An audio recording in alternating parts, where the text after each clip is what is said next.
ഒരു വീട്ടമ്മ അവരുടെ അടുത്തുള്ള 3 സ്ത്രീകളുമായിട്ട് സൗഹൃദം നടിക്കുകയാണ്. ആ 3 പേരെയും വീട്ടിലോട്ട് ക്ഷണിച്ചിട്ട് അവർക്ക് വിഷം കൊടുത്തതിന് ശേഷം ഒരു കോടാലി ഉപയോഗിച്ച് വെട്ടി കഷ്ണങ്ങളാക്കിയാണ്. മനുഷ്യ ശരീരം കഷ്ണങ്ങളാക്കിയതിനു ശേഷം കാസ്റ്റിക് സോഡയിലിട്ട് അവർ സോപ്പ് ഉണ്ടാക്കിയാണ്. എന്നാൽ അവിടെ കൊണ്ട് കഴിഞ്ഞില്ല. ഈ 3 പേരുടെയും രക്തം ഉണക്കി പൊടിച്ച് ബിസ്ക്കറ്റും കേക്കും ഉണ്ടാക്കി അവരുടെ അതിഥികൾക്ക് കഴിക്കാൻ കൊടുക്കുകയാണ്.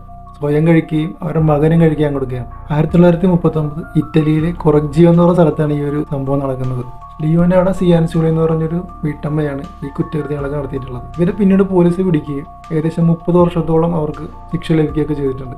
ഇവർ എന്തിനു വേണ്ടിയാണ് ചെയ്യുന്നത് പറയുന്നത്, 2ാം ലോക മഹായുദ്ധകാലത്ത് ഇവരുടെ മകൻ ആർമിയിലോട്ട് ജോയിൻ ചെയ്യാൻ പോവുകയും ഇവരുടെ മകനും സംഭവിക്കാതിരിക്കാൻ വേണ്ടിയിട്ട് ഇവർ നടത്തിയൊരു നരബലിയായിരുന്നു അത്.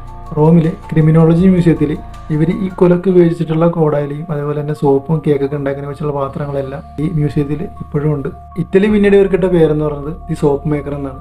ഇതൊരു അമ്മയുടെ സ്നേഹമാണോ അല്ലെങ്കിൽ ഒരു അന്ധവിശ്വാസത്തിന് അടിമയാണോ? നിങ്ങൾക്ക് എന്ത് തോന്നുന്നു?